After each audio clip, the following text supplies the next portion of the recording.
आज आवाज थोडा वाढवता येतो. मी काही लोकांच्या भाषणाच्या वेळी आवाज आयोजक लक्ष द्या. मीच आयोजक आहे. तुमचं जेवणाचं मेनू कसं सगळं मीच केलंय. आवाज काय तुम्ही नीट नाही. आज हे जबरदस्त आहे. काढा माझा माईक चांगला ठेवा म्हणलं की रामभाऊचाच माईक चांगला ठेवतो. आज सर्वप्रथम मी मैत्रीनाथाच्या कुशीत असणाऱ्या या माझ्या परळीमध्ये माझ्या जिल्ह्यातील सर्व बांधवांना आणि भगिनींना दिवाळीच्या हार्दिक हार्दिक शुभेच्छा देतो. हा कार्यक्रम दिवाळीच्या स्नेह मिलनाचा कार्यक्रम आहे, पण हा कार्यक्रम अराजकीय नाही. आता काहीही अराजकीय असत नाही, कारण आता लागल्यात निवडणुका. तर माझा स्वभाव स्त्री असल्यामुळे शिजल्याशिवाय अन्न मी वाढत नाही. इकडं पेरलं की आम्ही तिथं अरे चांगली झाली बिर्याणी असं माझा स्वभाव नाही. म्हणून प्रत्येक गोष्ट ठोकून ठणकावून विचार करून मी करते. आज माझ्या मंचावर ज्या माझ्या भगिनी 10 वर्ष खासदार होत्या आणि त्या माजी खासदार असल्या तरी दबंग आजीच आहेत, त्यामुळे प्रीतमताई मंचावर आहेत. माझ्या जिल्ह्याचे अध्यक्ष शंकरराव देशमुख इथे आहेत आणि या जिल्ह्यामध्ये लोकांच्या हृदयामध्ये प्रत्येक ठिकाणी आपली आपली जागा निर्माण केलेले अनेक कार्यकर्ते आहेत. भाषण करताना बदामराव पंडित साहेबांनी भाषण केलं, आमच्या बाळराजेंनी भाषण केलं, आमच्या निर्मळ तात्यांनी भाषण केलं आणि आमचे ज्येष्ठ मार्गदर्शक केशव दादांनी केलं. निकाळजे तात्या इथे आवर्जून आले आहेत.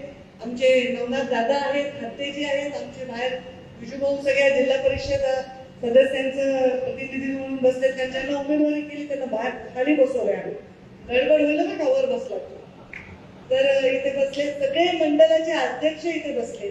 माझ्या महिला मोर्चाच्या अध्यक्षा लांबरुणताई आहेत, आमच्या परळीच्या मंडळाच्या अध्यक्षा उमा काकू आहेत, आमची एवढी चुणचुणीत आणि ऍक्टिव्ह आमची रुपाली आहे. सगळेच आले. म्हणजे मंडळाध्यक्षांचे सगळ्यांची नावं घेता येतील, पण मी तुमची क्षमा मागते. आमचे इर्षादबाई अल्पसंख्याकचे पूर्ण जिल्ह्याचे अध्यक्ष आहेत आणि इथे उपस्थित सगळ्या जिल्हा परिषदचे सदस्य, पंचायत समितीचे सदस्य, बँकेचे कारखान्याचे डायरेक्टर्स आणि इथे उपस्थित असलेले सभापती पदावर काम केलेलं आहे, वेगवेगळ्या प्रभागावर मार्केटमध्ये काम केले असे सगळे इथे असलेले लोकप्रतिनिधी, गावातील बूथ प्रमुख, गावातील सरपंच आणि भारतीय जनता पार्टीचे तालुक्याचे, जिल्ह्याचे, राज्याचे सर्व पदाधिकारी. मी मुद्दाहून हा निवडला दिवस, कारण मी जर एखाद्याशी नातं जोडते तर ते कामापुरतं मी जोडत नाही. खूप खूप दिवसांपूर्वी परळीमध्ये आपण अनेक संघर्षांना सामोरं जायचो, पण आता आमच्या दिल्लीतून आणि आमच्या मुंबईतून एक महायुती स्थापन झाली आणि या महायुतीमध्ये ज्यांच्याशी आपण संघर्ष केला त्या पक्षाबरोबर आपली युती झाली आणि एक वेगळं इथे गणित आपण सगळ्यांनी पाहिलेलं आहे. आणि हे गणित जे फटाके फुटायचे पडले ते खूप आवाज करायचे, आता नुसते आपलं भुईनळे भुईचक्कर असे आपण फटाके या दिवाळीला फोडले तर आवाज करायचा कुणाविरोधात, कारण आपली मोठी युती ही महायुती झालेली आहे. आणि या महायुतीमध्ये लोकसभेला मी निवडणूक लढले. खरं माझे 12 मत जरी मोजले असते तरी मी निवडून आले असते, अशी परिस्थिती होती. या राज्यामध्ये इतका कठीण परिस्थिती होती, तरीही केवळ म्हणजे लाख 1.5 लाखांनी जिथे लोकांचा पराभव झाला तिथे 5 वर्ष कुठल्याही पदावर नसताना अगदी केवळ 5-6 हजारांच्या मतांमुळे माझा पराभव झाला. पण माझा स्वभाव मला माहिती आहे, तुम्हाला माहिती आहे का नाही मला माहित नाही, पण असावा अशी माझी खात्री आहे. कारण तुम्ही माझे परिवार आहात. रक्ताचं नातं परिवार आपला निवडता येत नाही, ते आपल्या घरी जन्मल्यामुळे आपला परिवार असतो. पण जे नातं हृदयाचं असतं ते आपण निवडत असतो, जे नातं संस्कारांचं असतं ते आपण निवडत असतो. त्यामुळे तुम्ही मला तेवढेच प्रिय आहात जेवढ्या प्रीतमताई प्रिय आहेत, जेवढ्या यशोताई प्रिय आहे, जेवढा माझा आर्यन आहे. आणि हे जे मी बोलते बिलकुल खोटं नाही, हे वेळोवेळी ते सिद्ध करते. मुंडे साहेबांच्या अचानक जाण्यानंतर राजकारणाला कलाटणी मिळाली. मी राजकारणात आधीच आहे. मुंडे साहेबांच्या काळात मी राजकारण केलंय. मी आमदार होते. मुंडे साहेबांनी मला आमदारकी दिली आहे. त्यामुळे या विषयामध्ये आता कोणाच्या शंका असण्याचं काही कारण नाही. परत मुंडे साहेबांच्या लोकसभेत मुंडे साहेब बिलकुल आले नाही. पण निवडणूक आपल्या खांद्यावर ह्या पोरांनी मिळवून छोटे छोटे पोरं होते सगळे, एवढे लहान मुलं, त्या सगळ्यांनी खांद्यावर निवडणूक घेतली आणि मुंडे साहेबांच्या विजय मिळाला. तेव्हा मुंडे साहेबांनी विचारलं, 1 डझन आमदाराला माझी मुलगी भारी पडली का नाही, आणि ते कौतुकाने माझ्या पाठीवर त्यांनी थाप दिली. एक माझा मुंडे साहेबांचा खूप फोटो फेमस आहे, आपल्याला माहिती आहे, तात्याला माहिती आहे की कानामध्ये मी मुंडे साहेब माझ्या काहीतरी बोलत आहेत. फार फोटो तो फेमस आहे. तो इथे आहे सचिन गीतने, तू पाहिलास ना तो फोटो, पवन, हे सगळे आमच्या वरती मुंडे साहेबांची काउंटिंग झाली ना तेव्हा हे सगळे नितीन, पवन, सगळे माझे बालमित्र आता कार्यकर्ते हे सगळे वर उभे होते. मुंडे साहेब बोलत होते, माझ्या कानात काहीतरी सांगत होते. तो फोटो आहे, ते मला कानामध्ये म्हणत होते, बेटा थँक्यू. एवढा मोठा माणूस मला म्हणला, बेटा थँक्यू. हा नम्रपणा त्यांच्या रक्तातला माझ्या रक्तात आहे. मी आज तुम्हाला इथे बोलवलंय ते थँक्यू म्हणण्यासाठी. थँक्यू. तुम्ही मला भाऊबीजेची साडी दिली, मला भाऊबीजेची ओवाळणी दिली, त्याबद्दलही थँक्यू. माझ्या वाईट आणि चांगल्या काळात तुम्ही माझ्यावर प्रेम केलं, त्याबद्दलही थँक्यू. आणि आंधळा विश्वास नाही, डोळ्यात विश्वास माझ्यावर ठेवला, त्याबद्दलही थँक्यू. 5 वर्ष माझ्या कष्टाचे सगळ्या महाराष्ट्राने पाहिले, पद असताना सुद्धा तुम्ही मला सोडून गेला नाही, त्याबद्दल थँक्यू. आणि पद असताना सुद्धा माझी गरिमा कधीही कमी केली नाही, त्याबद्दल मी तुम्हाला थँक्यू म्हणण्यासाठी आले. आणि ह्या सगळ्यांनाही मी थँक्यू म्हणते. काही लोक अडून, काही लोक उघडून, काही लोक खालून, काही लोक वरून, काही उघड, काही लपून, त्यांनी माझं कधीच वाईट चिंतलं नाहीये. मंचावरचे लोक आहेत. मी जेव्हा लोकसभेच्या निवडणुका झाल्या, एक अत्यंत अद्भुत परिस्थिती आपल्या राज्यात निर्माण झाली. त्या शिवशक्ती परिक्रमा माझी चालू होती तेव्हा जरांगे पाटलांचं आंदोलन चालू होतं अंतर्वेदी, आणि मी प्रत्येक ठिकाणी मला बाईट द्यायला लोक विचारायचे, तर मी म्हणायचे, गोपीनाथ मुंडेंनी मराठा समाजाला आरक्षण देण्यासाठी पूर्णपणे पाठिंबा दिला होता, माझा सुद्धा पाठिंबा.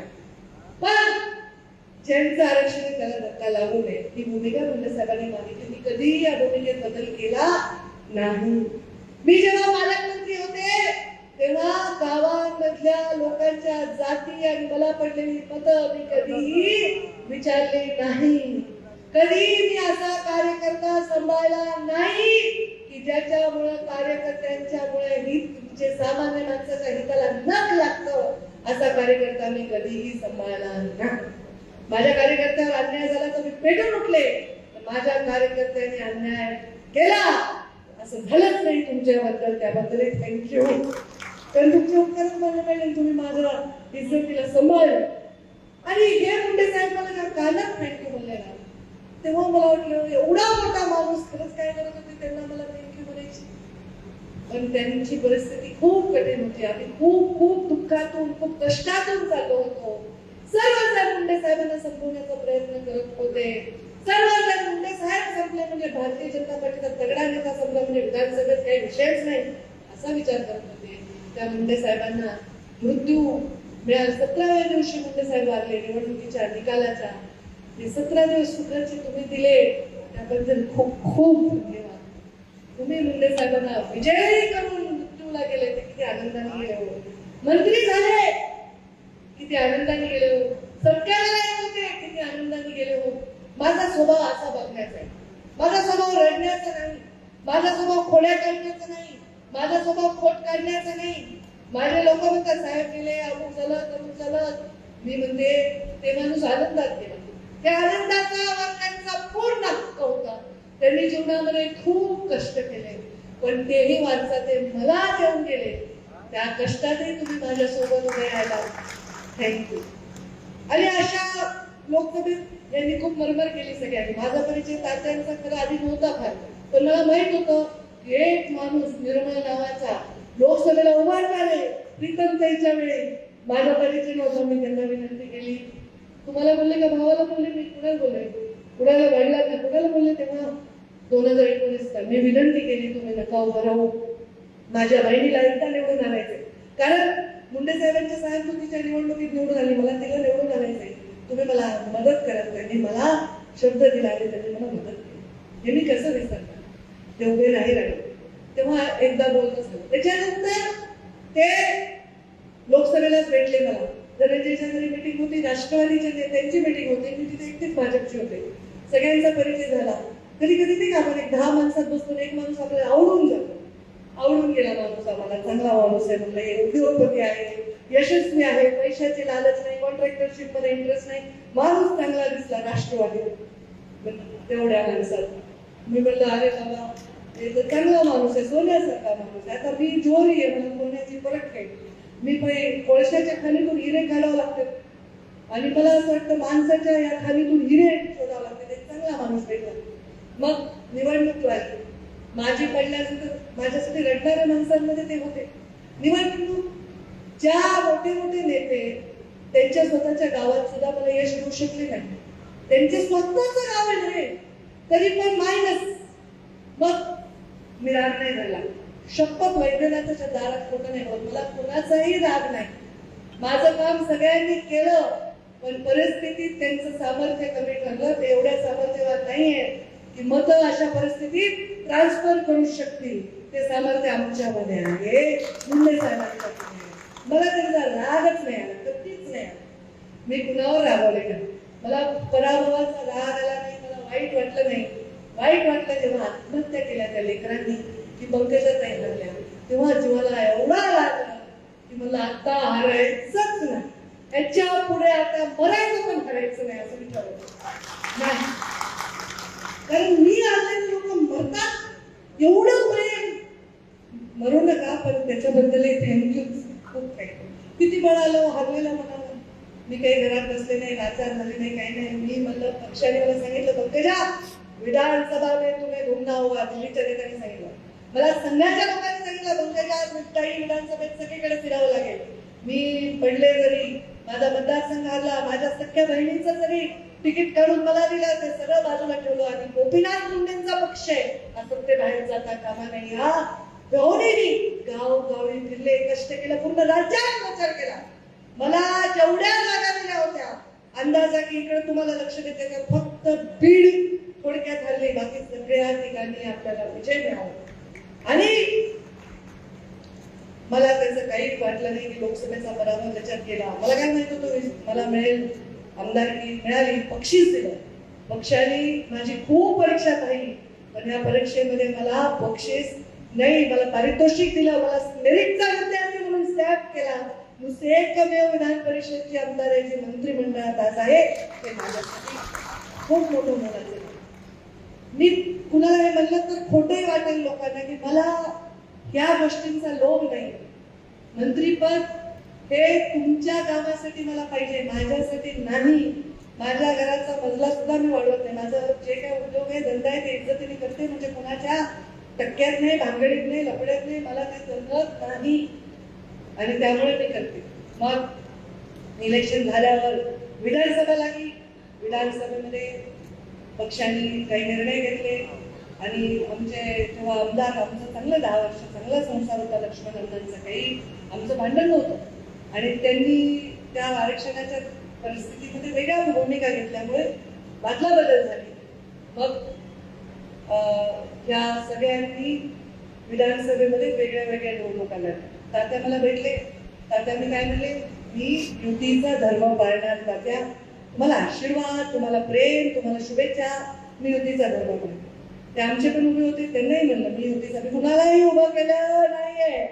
धोंडे साहेब म्हणले, बोलले, मी म्हणलं नाही, मी युती धर्म पाळणार. ती परिस्थिती आहे, कारण मी डायरेक्ट काही पक्षाच्या विरोधात करणार नाही, कारण मला आता पक्षाचं सत्ता आणायची आहे की आमदार आणायचं. त्या बिचाऱ्याने पण काही माझ्याकडून चुकीच्या अपेक्षा केल्या नाही.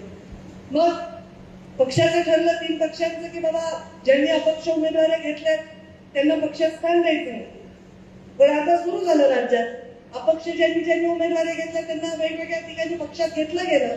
मग आता आपण पण नियम नाही तोडायचा, पण दुसऱ्यांनी नियम बदलला की आपण नियम कसं सोडायचं? मग आपण काही इथं काय मोठे खायला बसलो का काय गंमत करायला बसलो? आपणही राजकारण करतो. म्हणलं चला आपण हे मी कुणाला बोलायचं हो मीडियावाल्यांना, मी आपल्या लोकांच्या बरोबर तुकडे संसदी पंकजा मुंडे कुणाला बोलल्या, पंकजा मुंडे कुणाला बोलत नाही, ज्याला बोलायचं त्याला नाव घेऊन बोलतात, काही घाबरत नाही. तर काय झालं, मग हे सगळे भेटले मला बोलण्याची योग्य वेळेची वाट पाहून. मग बाळराजे भेटले.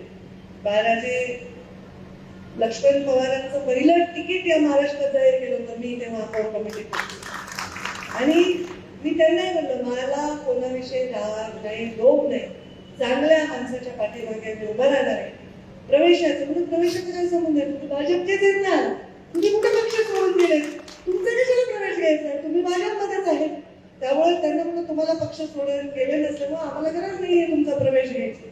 आणि बदामांना आमच्या जिल्हा परिषदमध्ये होते आणि त्यांनी आमच्याकडून राहिले, नंतर काळात राहिले नाही. त्यांनी मला भेटले कारण मुंडे साहेबांच्या मुंडे परिवाराशी त्यांचं प्रेम आहे. आता अद्भुत आणि अजित कॉम्बिनेशन करण्यात मी पटायचंच आहे. मागे जिल्हा परिषद मध्ये मी ज्या पद्धतीने केलं होतं, आता मी म्हणलं दोघांचंही माझ्यावर प्रेम आहे, माझंही दोघांवर आहे. बाहेर आता ऑलरेडी आमचेच आहे. तर आता बदामराव म्हणले आम्हाला इच्छा आहे तुमच्यावर काम करायची. म्हणलं ठीक आहे. आणि मी दोघांना बोलले ना का, ह्यांना बोलले त्यांना बोलले, म्हणलं तुम्ही काही असलं तरी पक्षाच्या हिताचा निर्णय घ्या, जसा मी घेते पुढचं पुढे बघू काय आहे, कुणाला माहित नसते काय असतं. आता तुम्ही दोघं काम करा. आणि मग त्या दोघांनाही घेण्याचा निर्णय मी शिक्कामोर्तब केलाय. त्यांचं स्वागत. आणि आता मागचा विषय सोडून पुढच्या विषयाला आपल्याला कामाला लागायचंय, कारण पक्ष शेवटी मला वाढवायचं. माझे 20 जिल्हा परिषद सदस्य, बदामरावांचे 4, माझ्या बरोबर जे आले आष्टीचे 5 प्रवेश केला, म्हणजे आमच्या बरोबर झाले ते 5, त्याच्याबरोबर आमचे शिवसंग्रामचे 4 हे आले ना, आमचे 72 4, तर हे सगळे माझ्या बरोबर आले. आता त्यातले 3 गेले, म्हणजे 5 आणि 4 9 आपल्या बरोबर आले. त्यातले काही 3 आता काय गेले का आले बघू पुढे ते काय काय होते ते. आणि त्यामुळे हे सगळं गणित आता बसलं. कारण ही निवडणूक तुमची आहे, माझी असल्यावर मी रिस्क घेईन, पण तुमच्या निवडणुकीत मला रिस्क नाही घ्यायची. मला तुम्हाला विजय द्यायचा आहे. माझ्यासाठी जे काही प्रयत्न करायचे पण चांगले माणसं आहेत, माणसातले माणसं आहेत, कामातले माणसं आहेत, आपल्यावर राहिलेले माणसं आहेत. त्यामुळे ही एक चांगले सेनापती त्या ठिकाणी आम्ही करू. ते आमचे एवढे जिल्हा परिषद सदस्य, आमचे कुठे पंचायत समिती सभापती आमचा केसचा आहे. आणि आता आम्ही लढणार. आता युती होईल का नाही होईल हे ठरेल. काय ठरेल? पक्ष ठरवेल, महायुतीचे नेते ठरवतील आणि ठरवतील.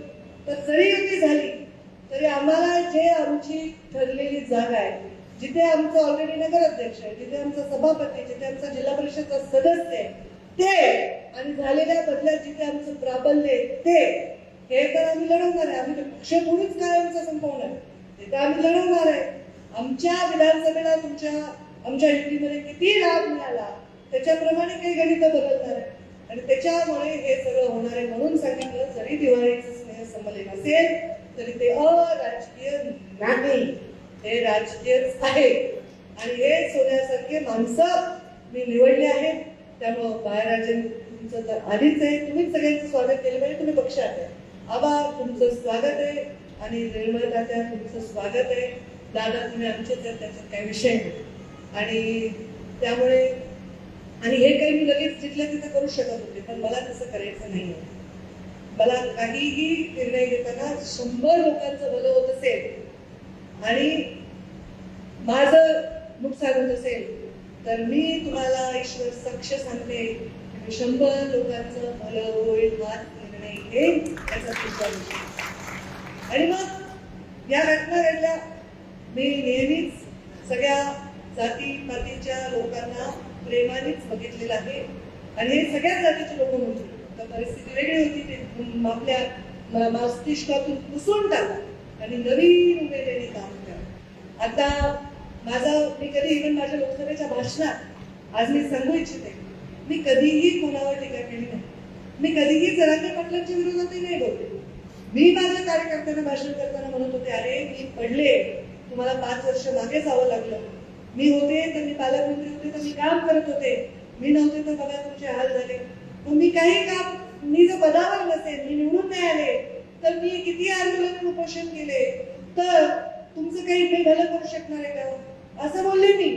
आता ज्याला आगाऊपणा करायचं त्यांनी काय भाषण केलं, त्यांनी तिकडे जाऊन माईक लावला, कोणालाही विचारते ते लोक उलट सांगतात उपोषणाने काय होतं. पंकजा मुंडे म्हणाले ते त्यांच्या बद्दल मी बोललेच नाही. कारण जो माणूस राजकारणातच नाही, कोणत्या पदाचा लाभ घेत नाही, तो जर समाजासाठी लढतोय तर त्याच्याविषयी माझ्या मनामध्ये कधीही काही वाईट याचं कारण नाही.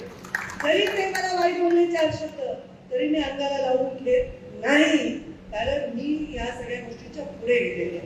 पण माझ्या आता दंगल आरक्षणाचा प्रश्न होता, तात्या आले होते जालन्याला, आमचा बोराडे उपोषणाला बसले होते, तळमळ होती माझ्या मनात. मी तिथेही गेले, बंजारा कालच म्हणून आम्ही बंजारा समाजाचं उपोषण तिथे विजय म्हणून बंजारा समाजाचा एक कार्यकर्ता, त्यांनी लग्न करायचं नाही ठरवलंय, समाजासाठी स्वतःला वाहून घेतलंय आणि त्याला मला ठीक आहे चांगलं सुखी आहेस, तर त्यांनी काम त्याला मी जाऊन उपोषण सोडलं का, म्हणजे माझी तळमळ आहे. पण आता काय होतं, प्रत्येक गावात तुम्ही उपोषणाला बसायला आणि प्रत्येकाला एसटी एसटीच व्हायचं, कसं करता.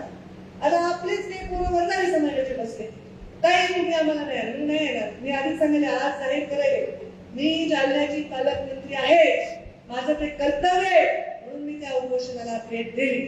मध्ये जरांगे पाटलांनी पण उपोषण केलं तर मी म्हटलं मी यायला तयार आहे, पण म्हणून तिथे ज्या पद्धतीने रिसीव्ह करणार ते ठरलं तर मी कुठेही त्यांना पण तिथे जर ते पालकमंत्र्याच्या हातीत बसले तर मी सगळ्यांच्या उपोषणाला भेट देणं माझं कर्तव्य आहे पालकमंत्री म्हणून.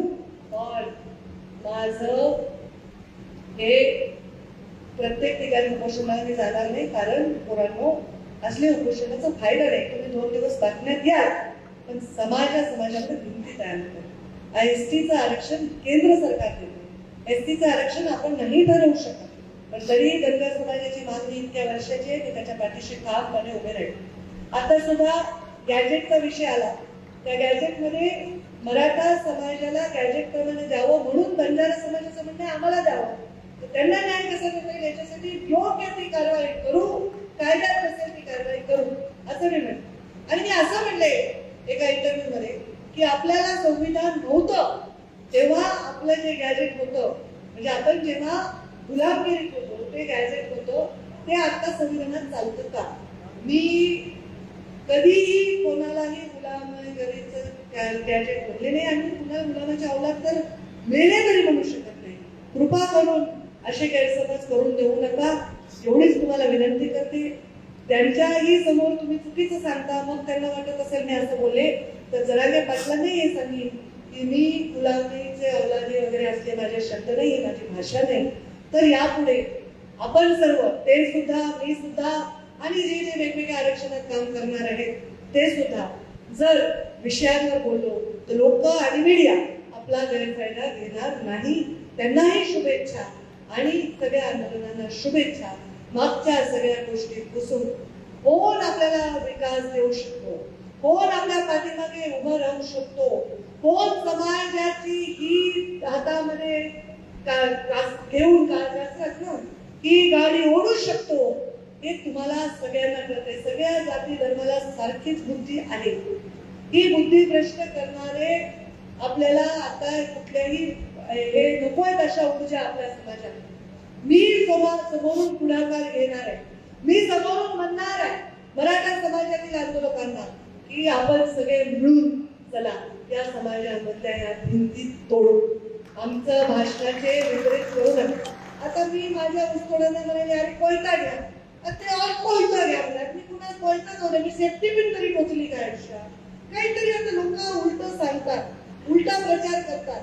सगळ्या महाराष्ट्राला गोपीनाथ मुंडेंचं माहिती आहे काय व्यक्तिमत्व आहे, आणि तेच व्यक्तिमत्व आहे. फक्त साडी घातली आणि स्त्री आहे, त्याच्यापेक्षा स्त्री असल्यामुळे काकणभर जास्त काळजी माझ्या कार्यकर्त्यांची मी घेते आणि जो शब्द दिला तो शब्द मी पाळते. मी खोटा शब्द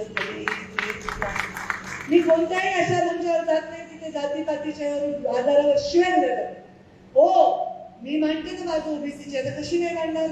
जर मराठा आरक्षणाला माझा संदीप पाटील माझा तालुकाध्यक्ष, त्यांनी जरांगे पाटलांचे बॅनर लावून मराठा आरक्षणाला समर्थन दिलं. मी त्याला रागवले नाही, त्याचा अधिकार आहे, तो मराठा आहे, त्याचा मराठा आरक्षणावर बोलणं काम आहे. जर उद्या माझे ब्राह्मण कार्यकर्ते आले म्हणे प्रकाश जोशी, ब्राह्मण समाजासाठी महामंडळ करून ब्राह्मण समाजाला बजेट द्या, हो म्हणले, त्यांना मांडण्याचा अधिकार आहे त्यांच्या जातीचे विषय. आता तात्यामध्ये धनगर आरक्षणाला पाठिंबा देणार तर मी हो म्हणेन ना, पण मी सगळंच करू शकेन का? कायद्याच्या चौकटीच्या बाहेर जाऊ शकेन का? नाही. माझ्या कार्यकर्त्याला त्याच्या समाजाच्या भूमिका घ्यायला बंदी नाही, सगळ्यांना आहे. पण समाज घातक, मग तो माझ्या रक्ताचा जरी असेल, माझ्या जातीचा जरी असेल, त्यांनी जर कुणाविषयी वाईट भूमिका घेतली असेल तर मी अशा भूमिकेचं समर्थन करणार. फक्त बोलायची मला सवय नाही, तू जा रे, तू ये रे, तू कर रे, माझा स्वभाव नाही. त्यांनी पण सगळ्यांनी लक्षात घ्यावं. मला भेटायला आले 2 मिनिटांनी मला तेवढंच कळतं, 20 मिनिटांनी मला तेवढंच. मी ग्रामीण विकास मंत्री असताना 5,000 फाईल सही करायचे आठवड्यात. मला जर कागद तुम्ही दिला आणि तुम्हाला वाटतं ताईंनी वाचला नाही, सरपत राहते 10 वेळा, एका सेकंदात ते वाचते. आता काय बुद्धी, देवाची कृपा आहे, तुमच्यासाठी जास्त कामं करते. रोज त्यांचा दरबार असतो, रोज 400 ते 500 लोक माझ्या घरी येतात. कशावरून कळते मला? दुधावर. सगळे तर चहा पीत नसतील ना, किंवा काही डबल पीत असतील, तर किमान ते अंदाज घेऊन सांगते 400 लोकांना ते रोज भेटतो. त्यामुळे मी इथे आले का, त्याच्या साखरपुड्याला आले का, परत मला ओरडतील माझे सल्लागार, माझे मित्र, की असं म्हणणं का आणि तसं म्हणणं का. मी असंच म्हणणार, तुमच्या सुखाला नाही आले तर दुःखात तुमच्या आहे, तुमच्या चांगल्यात नाही आले तर तुमच्या संघर्षात आहे. एक मुंडे साहेब जेव्हा होते ना, लोक काय म्हणायचे, साहेब तुम्ही येऊ नका हो, आम्ही सांभाळतो. त्यांना मोठेपणा वाटायचा की आम्ही साहेबांचा वेळ वाचवला.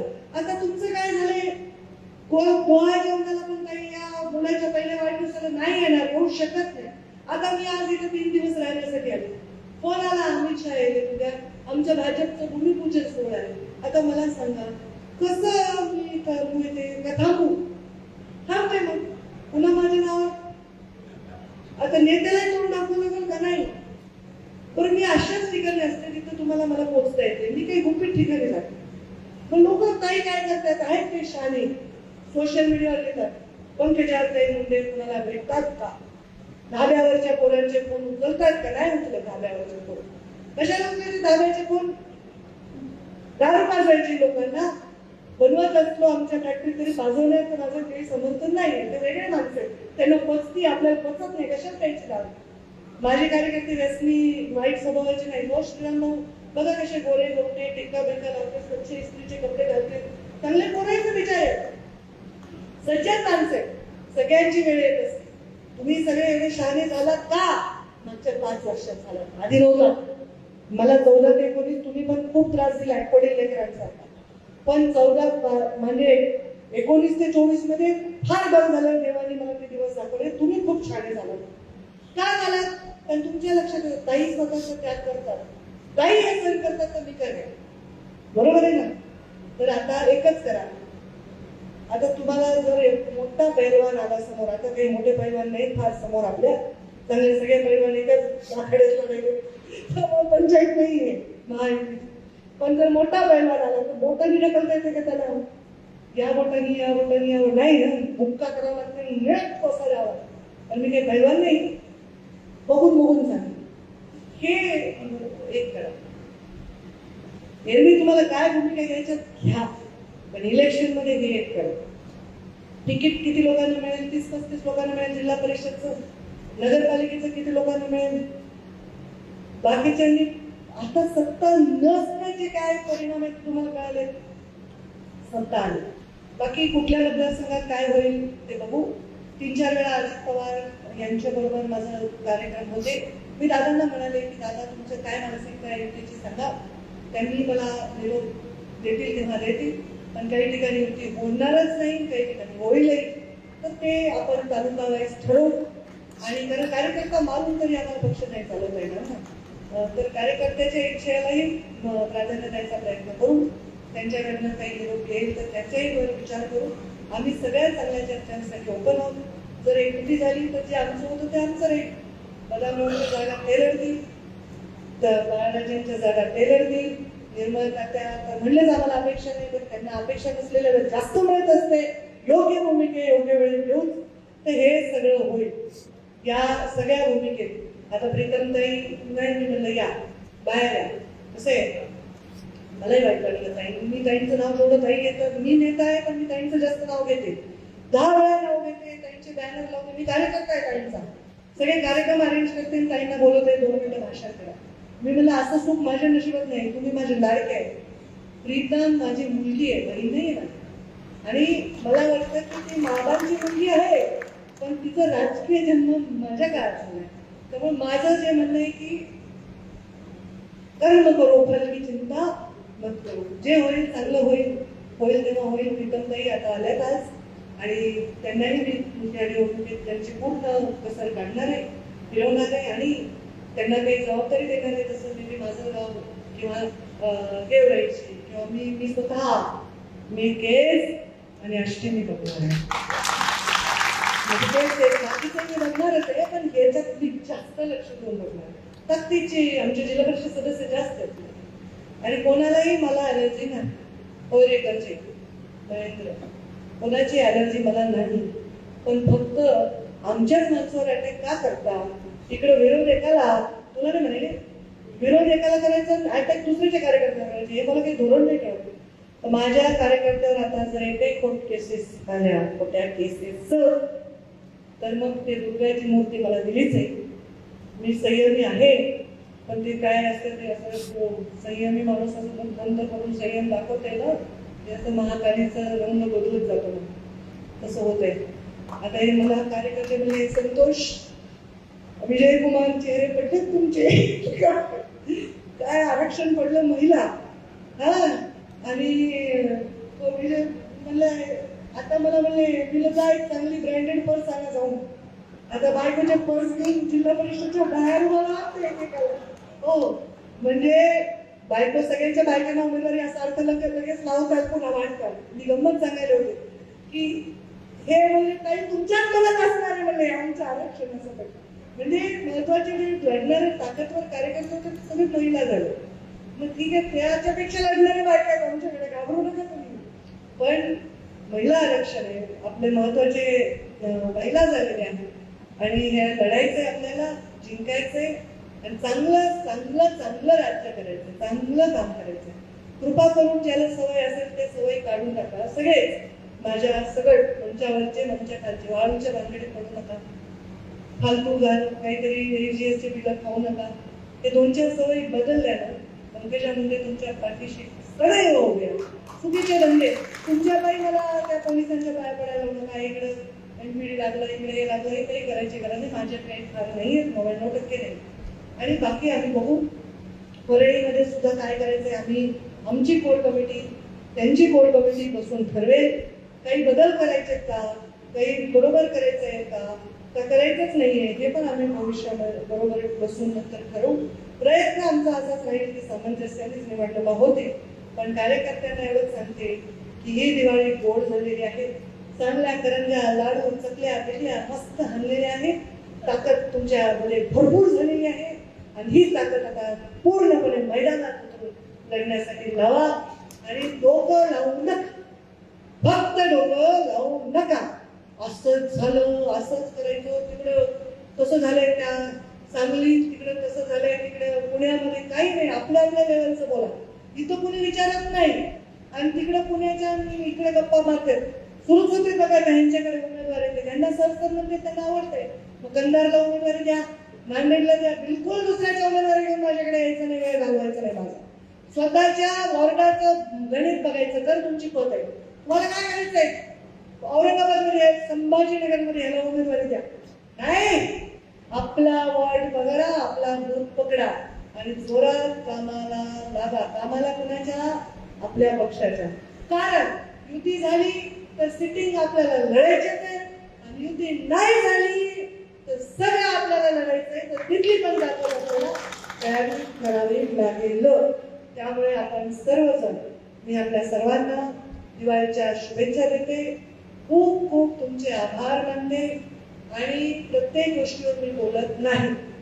मध्ये मला रामभाऊंचा फोन आला की ताई कारखान्याचं असं, कारखान्याचं असं. मी म्हणलं बोलू नका, कर्तृत्वाने उत्तर द्या. गंजून गेलेत लोकांचे कारखाने, कुलूप सुद्धा घेऊन गेले गंजून, तिथं पाठी गंजून गेली, ते कोणी बघा ना. आणि मी म्हणे गोपीनाथ मुंडेचा आत्मा विकलाय रे, आणि चिल्लर पोळ लिहितात मी गोपीनाथ मुंडेचा आत्मा माझा आहे, त्यांनी गोपीनाथ मुंडेंचा वारसा आहे. तो आत्मा जर तुमचा जीव वाचवण्यासाठी विकावा लागला तर तेही विकीन, पण मी ते विकला नाही. तो तुम्हाला माहिती आहे मला पैसे नाही मिळाले, जगातल्या सगळ्या कारखान्याला पैसे मिळाले, मला मिळाले, त्यांच्या फेवरेट मिळाले पैसे, बरोबर आहे. आंबेजोगाईला मिळाले, रमेश वाडसकरांच्या, मला नाही मिळाले ना. तुम्ही सगळ्यांनी बातम्या पाहिल्या ना. आता जर तुमची बँक आहे आणि माझं तुमच्याकडे काही गहाण आहे आणि मी काही पैसे भरू शकत नाही, वसुली करायची, तुम्ही काय करता? साहेबांचं ते अपत्य होतं, हो अपत्य होतं, पण बापाला दिसायला की कॅन्सर झालाय, आई बाप मरणार आहे, तुम्हाला दिसायला की तुमचा जीव धोक्यात आहे, तुम्ही बुडायला, तुमचं लेकरू आधी कडेवर घेताल, मग खांद्यावर घेताल, मग डोक्यावर घेताल, पुन्हा त्याला वाचवण्यासाठी किनाऱ्यावर टाकून स्वतः मरताल का जगताल, त्याच्या पायावर उभं राहतात, त्याच्या डोक्यावर उभं राहतात, काय करतात? लेकरू जगवताना मी माझ्या बापाचं चौथा अपत्य जगवलंय. या वर्षी वैद्यनाथ कारखाना 10 लाख टन गाळप करणार आहे आणि तुमचाच ऊस जाणार आहे. कोणाकोणाचा ऊस आहे? हात वर करा बरं. बघा, आता जर तो कारखाना मी गंजूच दिला असता, कुलूपच लावून ठेवला असता आणि मला जर सरकारने पैसे दिले असते तरी वाचला असता ना. पण तो जर कारखाना वाचवू शकले नाही मी, तर तुम्हाला वाचवलं ना. का आपला इगो वाचवायचा प्रयत्न करायला पाहिजे. काही अनैतिक इलिगल मी कधी करतही नाही आणि काही नाही. तिथे मोठ्या प्रमाणात शेतकऱ्यांचा ऊस जातो. आता नागापूरमध्ये ऊस आहे, कोळपिंपरीमध्ये ऊस आहे, कोणाचा ऊस आहे? माझ्या लोकांचा आहे ना. इकडे पांगरीकडे ऊस आहे, पांगरीकडे नाही, तिकडे पलीकडे ऊस आहे, कुणाचा ऊस जाणार आहे? माझ्या लोकांचा ऊस जाणार आहे ना. मग अशा परिस्थितीमध्ये जर कारखाना जगला तर तुम्ही जगता, तुमच्या खिशात 4 पैसे येतील, तुमचा ऊस जाईल, पाऊस भरपूर पडलाय, तुम्ही ऊस लावलेला आहे आणि हे सगळं झाल्यानंतर देखील तुमच्या खिशात पैसे आले तर माझ्या परळीच्या बाजारपेठेत येतील. तुमच्याकडे तिथं कोणी अडवणूक केली केसमध्ये तर मी ऊस नेणार, तुकडं कुणी धारूरमध्ये अडवणूक केली तर मी ऊस नेणार. कुठे गेलं, माझा कुणाशी दुश्मनी नाही. सध्या राष्ट्रवादीचं माझे दुश्मन नाही ना, माझी दोस्त आहे ना, माझी युती आहे ना, माझी काही दुश्मनी नाही. उलट प्रकाशाला पण म्हणले की कारखाना जप्तीत गेला, बरोबर आहे की नाही? तर त्यांनी पण हे कारखानदार असून त्यांनी समजलं. त्याच्यामुळे माझी काही कुणाची वैयक्तिक दुश्मनी नाही, पण लोकांच्या हिताच्या आडवं येऊ नका. आणि असं कोणी चिल्लर लोक लिहित असते, मी काही त्याच्यावर उत्तर द्यायचं कारण नव्हतं. रामभवनामध्ये मी उत्तर देणार नाही, कारखान्याचं कशिंगच उत्तर देईल. तर तुम्ही सर्व असं सगळं संयमाने आनंदाने, एवढा गोड कार्यक्रम बघा, ना धिंगाणा ना फटाके ना काय. आमचा कार्यक्रम शांत सोबर सात्विक असतो आणि हे माझे कार्यकर्ते असेच आहेत, गुणाचे आहेत. फक्त आता एक माझी आज्ञा आहे तुम्हाला जे काही बोलायचंय, जरी आमची युती असेल राष्ट्रवादीची, तर राष्ट्रवादीच्या नेत्यांकडे जाऊन नका बोलू, माझ्याकडे बोला. सगळ्यांना मंचावरच्या पण सांगते, मला बोला काय बोलायचंय. नाही तर म्हणता युतीचे म्हणून आम्ही त्यांच्याकडे घेऊन गडबड करतात. जे तुम्हाला बोलायचंय मला बोला, जे काही करायचंय ते मलाच माझ्याशी चर्चा करा. आणि मी आता काय करणार आहे, अमित शहाचा कार्यक्रम आला नाही तर मी मंगळवारी कॅबिनेट बुडवून इथेच थांबणार होते. आता मी काय करते, बुधवार गुरुवार शुक्रवार 3 दिवस एक नगरपालिकेच्या बैठका लावणार. म्हणजे धारूर आणि माजलगाव एका दिवशी, गेवराई आणि बीड एका दिवशी आणि परळी आणि अंबेजोगाई एका दिवशी. अशा बैठका मी लावणार आहे माझ्या मुंबईला. मी फक्त 5 ते 10 लोकांना बोलवेन.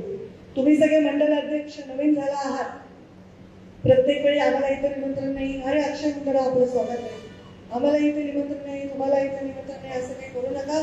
कारण अजून तुम्ही निर्णय प्रक्रिया त्याला वेळ लागेल, अनुभवाला वेळ लागेल.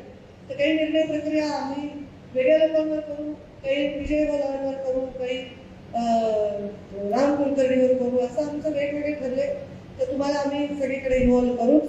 पण आपण सर्वजण सगळीकडे अपेक्षित असतात तिथे याच, आणि जिथे नाही अपेक्षित तिथे पक्षाचं काम करा, पण तुम्ही अपेक्षितच असतात.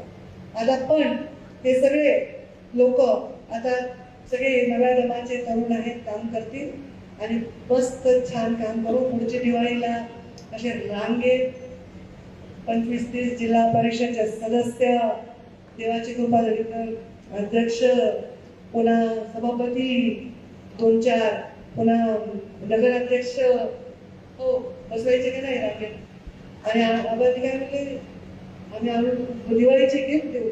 चांगलं आहे, तुम्ही जर हे सगळं करू शकला तर खूप मोठं यश मिळेल. आणि मुख्य आपला जो पक्ष आहे तो पक्ष अजून ताकदवर होईल. तर मी आज निर्मळ तात्या हा प्रवेश ह्याच्यासाठी आहे कारण माझा पक्ष मला वाढवायचा आहे. ह्याच्यात काही पूर्वनियोजित नाही. त्यांच्या माझ्या अनेक चर्चा झाल्यावर समोरच्या पक्षांनी आणि आमच्या पक्षांनी इतर जिल्ह्यामध्ये अपक्ष उमेदवारांना संधी दिल्यामुळे मी पण ठरवलं आणि मी या सर्वांना मताच्या भाविकेतनी किती करेल. किती मतं पडले तुम्हाला? 35,000. तुम्हाला म्हणजे आबांना तुम्हाला किती पडले मतं? किती पडले? बाबा 72,000. तुम्ही तर आमच्या पक्षाचेच नेते. तुम्ही तर 2 आमदार राहिले तर नगरपालिका तुमच्या ताब्यातच आहे नेहमी. तर हे माणसं ताब्यावर आल्यावर ताकदच वाढायला लागली, बरोबर? तर हे सगळे आपण मिळून एकत्र काम करू. आज मी निर्मळ तात्या बदामराव पंडित यांचा प्रवेश जाहीर करत आहे आणि आमचे बाळराजे ऑलरेडीच आमच्या पक्षात आहे तर मी त्यांचं स्वागत करत आहे. प्रदेश अध्यक्षांची पद्धत आहे प्रवेश द्यायची, त्यांच्याकडे कधी नेऊन फोटो काढीत आता प्रवेश जाहीर करते. आपल्या सर्वांना मी शुभेच्छा देते आणि सगळे एकजुटीने आणि अत्यंत प्रामाणिकपणे कामाला लागा. सर सलामत तो पगडी 50. पहिले आपला सर वाचवा आणि कोणी जयाशिवाय गेला तर तिकीट मिळणार नाही. कळलं? या